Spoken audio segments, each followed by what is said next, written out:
Question है coding decoding का। आप यहाँ पर देख सकते हो कि यहाँ पर प्रश्न में कैसा संबंध दिया हुआ है। अगर 8 में 3 का भाग दिया जाए तो 4 आता है। 7 में अगर 6 से भाग दिया जाए तो 2 आता है। और 3 में अगर 5 से भाग दिया जाए तो हमें पता लगाना है कि यहाँ पर प्रश्नवाचक चिन्ह के स्थान पर कौन सी संख्या आएगी।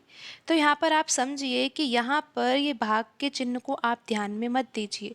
आपको सिर्फ इतना समझना है कि यहाँ पर 8 और 3 के द्वारा हम किस प्रकार 4 को लेके आ सकते हैं। आपको यहाँ पर यही संबंध पता लगाना है कि 8 और 3 में ऐसा क्या संबंध है जिससे हम आंसर 4 लेके आ सकते हैं। बहुत आसान संबंध है, लेकिन आपको समझना तो होगा ना कि किस प्रकार यहाँ पर 4 आ सकता है। आपको करना क्या है, यहाँ पर 8 लिखा हुआ है, यहाँ पर 3 लिखा हुआ है। 8 में अगर हम 3 से गुणा करते हैं तो कितना आता है, 24 आता है। यहाँ पर 8 और 3 दिया हुआ है, इसीलिए हमने 8 में 3 का गुणा किया है तो 24 आ गया। अब आप यहाँ पर देखिए 24 में जो इकाई का अंक है वो कितना है, 4।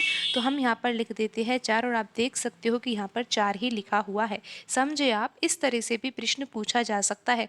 अब आप यहाँ पर देखिए कि 7 और 6 का संबंध किससे है, 2 से है।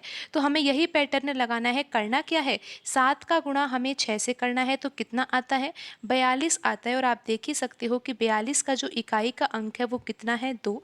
और आप देख रहे हो कि यहाँ पर 2 ही लिखा हुआ है। तो ये पैटर्न बिल्कुल सही है। अब हम पता लगा लेते हैं कि यहाँ पर प्रश्नवाचक चिन्ह के स्थान पर कौन सी संख्या आएगी।